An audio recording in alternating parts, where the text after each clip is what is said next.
ہم نے ایک بڑی جنگ لڑی ہے اور خودکش بمباری جو ہے اس ملک میں ایک بڑی وبا کے طور پہ پھیلی، اور ایک عرصہ تھا جب 2013 میں ہم آئے تو تقریباً ہر روز ہی کہیں کوئی خودکش بمبار پھٹتا تھا اور 2-4 درجن لوگوں کو اپنے ساتھ لے جاتا تھا۔ میں چند سال پہلے امریکہ گیا، وہاں پر میرے کچھ عزیز رہتے ہیں واشنگٹن ڈی سی میں، تو انہوں نے کہا کہ ہمارے جو ادھر پاکستانی کمیونٹی رہتی ہے اس کا بڑا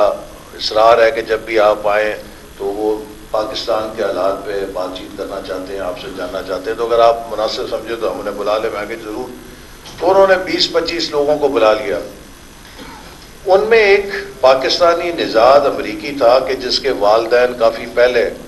پاکستان سے امریکہ نقل مکانی کر گئے، اور وہ تقریباً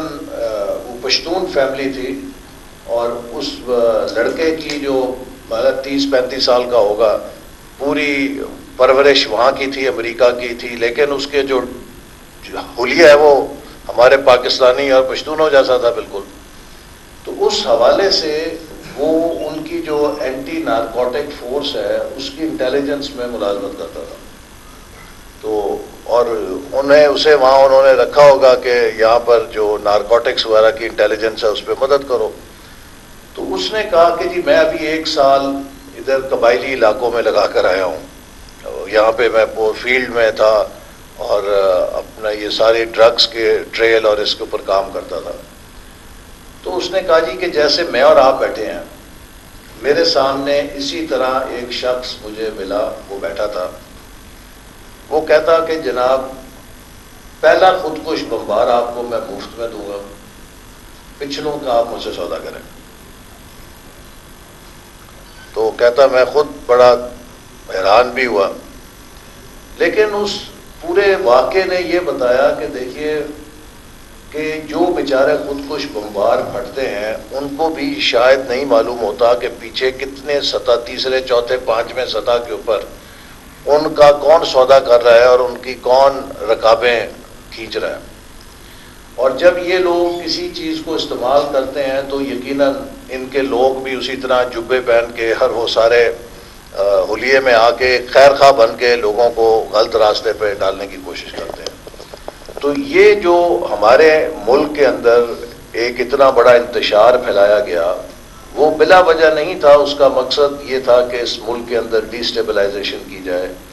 اس ملک کے اندر مذہب کے حوالے سے ایک ایسی شناخت پیدا کی جائے کہ یہ ملک مذہبی انتہا پسندی کا شکار ہے۔